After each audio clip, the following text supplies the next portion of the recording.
Morning बच्चों, आज पुनः हम लोग ऑनलाइन क्लास पढ़ेंगे और देखेंगे, जानेंगे रसायन विज्ञान। आज है क्या चीज़ रसायन विज्ञान के बारे में आप लोग को मैं बताता हूँ। पहला चैप्टर आप लोगों का स्टार्ट आज करने जा रहा हूँ, रसायन विज्ञान। रसायन विज्ञान, इसको इंग्लिश में केमिस्ट्री बोलते हैं, CHEMISTRY। सबसे पहले हम लोग को जानना होगा, पाठ का नाम है रसायन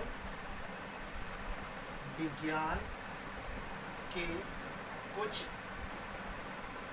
मूलभूत अवधारणाएं। यानी कि हम लोग को इस पाठ में कंसेप्ट पढ़ना होगा, कंसेप्ट। तो कंसेप्ट में पहला पॉइंट है आपका रसायन विज्ञान। रसायन विज्ञान, रसायन विज्ञान है क्या चीज, तो इसके बारे में आप लोगों को जानना होगा। रसायन विज्ञान विज्ञान की वह शाखा है जिसके अंतर्गत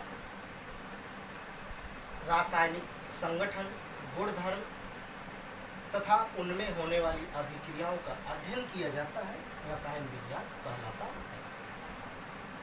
यहाँ हम लोग को रसायन विज्ञान के बारे में जो जानना है, रसायन विज्ञान की फिर शाखाएं आती हैं।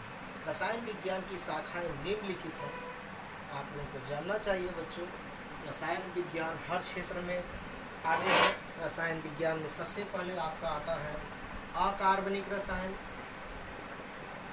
अकार्बनिक रसायन, फिर आपका आता है कार्बनिक रसायन। कार्बनिक रसायन के बाद आता है भौतिक रसायन। भौतिक रसायन, भौतिक रसायन के बाद आता है जैव रसायन। जैव रसायन के बाद आता है आपका औषधि रसायन। औषधि रसायन के बाद आता है आपका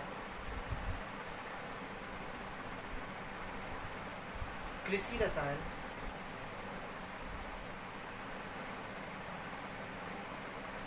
ये है, और भी हैं, लेकिन जो इम्पॉर्टेंट है शाखाओं में उनको हम लोग डिस्कस करते हैं। अकार्बनिक रसायन को इंग्लिश में बोलते हैं इनऑर्गेनिक केमिस्ट्री, और कार्बनिक को हम लोग बोलते हैं ऑर्गेनिक केमिस्ट्री। भौतिक को बोलते हैं फिजिकल केमिस्ट्री, जैव को बोलते हैं बायो केमिस्ट्री, और औषधि को कहते हैं मेडिसिनल केमिस्ट्री। ठीक है, तो अब हम लोग को इसके बारे में डिटेल जानना है। अकार्बनिक रसायन, कार्बन को छोड़ करके जिन तत्वों का अध्ययन किया जाता है उसे हम लोग अकार्बनिक रसायन कहते हैं। कार्बन यानी कि कार्बनिक यौगिकों को छोड़ करके जितने भी तत्व हैं उनके अध्ययन को ही हम लोग क्या कहते हैं, अकार्बनिक रसायन। और सेकंड फिर है कार्बनिक, कार्बनिक यौगिकों के अध्ययन को ही हम लोग कार्बनिक रसायन कहते हैं। भौतिक यानी फिजिकल रसायन में हम लोग जानते हैं विभिन्न प्रकार के जो केमिस्ट्री में डेरिवेशन है, अर्थात जो इनकी डेरिवेशन है उनके अध्ययन को हम लोग भौतिक रसायन कहते हैं। इसमें हम लोग सवाल लगाते हैं, यानी कि इसका डेरिवेशन में ऊर्जा है और ऊर्जा संबंधी जो भी इसके फार्मूला है उसको हम लोग अध्ययन करते हैं। और लास्ट में है यहाँ पे जैव रसायन यानी बायो रसायन। बायो तो आप लोग जान रहे हैं कि बायो में बहुत प्रकार के जैसे DNA है, RNA है, और फिर इसके बाद इसमें प्रोटीन है, कार्बोहाइड्रेट है, इन सब के अध्ययन हम लोग जैव रसायन के अंतर्गत करते हैं। औषधि रसायन में हम लोग विभिन्न प्रकार के दवाइयों अर्थात औषधियों का अध्ययन किया जाता है। कृषि रसायन में कृषि संबंधी हम लोग क्षेत्र में जो भी अध्ययन करते हैं वो कृषि रसायन है। इसका डिटेल आप लोगों को अभी लिखवा देते हैं हम।